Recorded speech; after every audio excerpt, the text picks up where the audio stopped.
Мен бүгін 2005 жана 2010 жылқы окуяларды салыштыргым келет. Бұл біздің тарыхыбызда, біздің мамлекетибизде аябагандай чоң мааниси бар. Бизге тарых тарабынан берилген аябагандай чоң мүмкүнчүлүктөр эле. 2005 жыл менен 2010 жылдын айырмалары эмнеде? 2005 жылы бизде бийликке келатканда, мамлекетте кандайдыр бир өзгөртүүлөрдү кылабыз дегенде, эч кандай идея дагы, эч кандай пикирлештер дагы болгон эмес.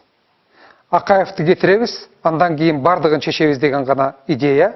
Бул системалуу идея эмес, бул мамлекет үчүн маанилүү идея эмес. Бизде мамлекетте 2005 жылы аябагандай чоң өзгөрүүгө алып келди. Жыйынтыгында идеянын дагы, пикирлештердин да жоктугу биздин 2005 жылкы болгон мүмкүнчүлүгүбүздү жыйынтыгын жокко чыгарды. 2010 жылы бизде менин көз карашымча идея бар эле. Анткени Кыргызстанда парламенттик мамлекетти курабыз деген идея мамлекетте аябагандай чоң резонанс жараткан. Конституцияны иштеп чыктык. Эл аралык уюмдар бул биздин идеяларыбызды колдоду. Бирок тилекке каршы 2010 жылы идея болгону менен бизде саясий пикирлештер болбой калды.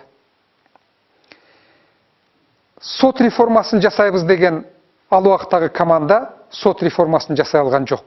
Бүгүнкү күндө сот реформасын жасап атабыз. Жасадык деген адамдардын көпчүлүгү же болбосо кылмыш козголуп соттук процесстерде жүрүп атат, же болбосо алардын көпчүлүгү бүгүнкү күндө ошол өздөрү жасаган сот реформасынын азабын тартып түрмөдө отурушат. Бизде мамлекетте бийликти борбордон ажыратып, жергиликтүү бийликтин реформасы жасалбай калды. Биз милициянын, КГБнын реформасын жасай алган жокпуз.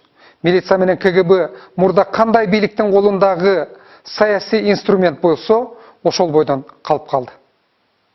Бийлик биринчи кезекте өзүнүн гана бийлигин орнотуп, парламентаризм идеясынан баш тартып, өзү менен чогуу бийликке келген саясий оппоненттерин, граждандык коомду жана биз айтып аткан парламентаризм идеясынан баш тартты дагы, кайрадан эле мамлекетибизде мурдагы эле Бакиевдин убагындагыдай, бирок андан бир аз жумшагыраак авторитардык бийлик орноп калды.